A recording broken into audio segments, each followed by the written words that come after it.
Hi guys, welcome back to 30 days of cyber shorts day 1. ఈ వీడియోలో మనం port and protocols గురించి అయితే తెలుసుకుందాం. వీడియోని లైక్ చేసి లాస్ట్ వరకు అయితే చూడండి. ఫస్ట్ మనం పోర్ట్ అంటే ఏంటో తెలుసుకుందాం. ఫర్ ఎగ్జాంపుల్, మీరు ఒక అపార్ట్మెంట్ని తీసుకోండి. అపార్ట్మెంట్లో నెంబర్ ఆఫ్ ఫ్లాట్స్ అయితే ఉంటాయి.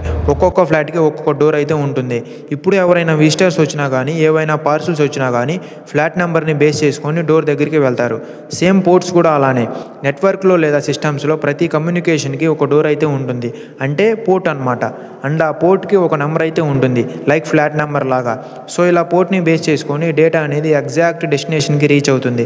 నెక్స్ట్ మనం ప్రోటోకాల్ గురించి చూసుకున్నట్లయితే, ప్రోటోకాల్ అంటే సెట్ ఆఫ్ రూల్స్ అనమాట. డివైజెస్ మధ్య డేటా ఎక్స్చేంజ్ అవ్వాలంటే కొన్ని రూల్స్ ఉంటాయి. సో వాటినే మనం ప్రోటోకాల్ అంటాం. సో ఇక్కడ మనకి పోర్ట్ అండ్ ప్రోటోకాల్ కలిసి వర్క్ చేస్తాయి. ఎలా అంటే, సో ఇక్కడ ప్రోటోకాల్ అనేది రూల్స్ని క్రియేట్ చేసి డేటా ఆ రూల్స్ని ఫాలో అవుతూ పోర్ట్ని బేస్ చేసుకొని ఎగ్జాక్ట్ డెస్టినేషన్కి రీచ్ అవుతుంది. సో ఇలా మనకి ఈ రెండు కలిసి వర్క్ చేస్తాయి. సో గైస్, మీకు ఈ ఎగ్జాంపుల్ అర్థం కాకపోతే ఈ వీడియో కామెంట్ సెక్షన్లో ఒక కామెంట్ అయితే పిన్ చేసి పెట్టాను. ఆ కామెంట్లో ఇంకొక ఎగ్జాంపుల్ అయితే ఎక్స్ప్లెయిన్ చేసి పెట్టాను. ఒకసారి వెళ్ళి చూడండి guys. Thank you, stay tune.